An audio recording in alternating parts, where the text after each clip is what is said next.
Welcome back friends. This is the chapter 28 tutorial on Microsoft Excel Visual Basic for Applications Basic to Advanced. In this chapter I am going to show you how to create a button in Excel sheet to launch the user form. For example, here in this sheet 1 I have this button to open the user form. When I click on this, the user form opens. So in this video I am going to show you how to link the user form in this button so that when we click on the button, the user form launches. Let's get started. First of all, let me add here a new sheet.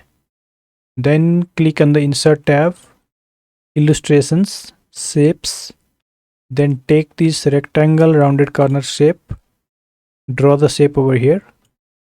Double click on the shape.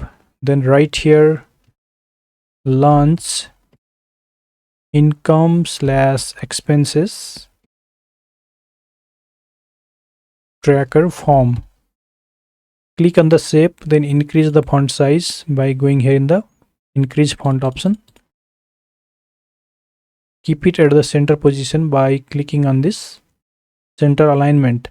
Now we have to create a sub procedure for launching the user form.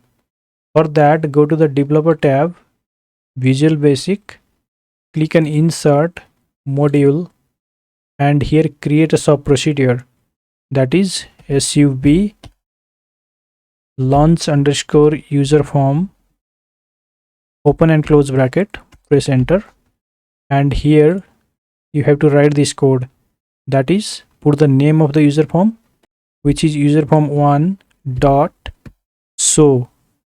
After writing this code, you can close this VBA window. Now right click in the button, click on assign macro, then select this launch user form macro, then click on OK. Now click outside the shape.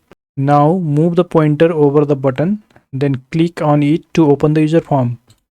Here you see the user form opens. So in this way we can create a button in the sheet to launch the user form. Thank you so much for watching. See you in next tutorial.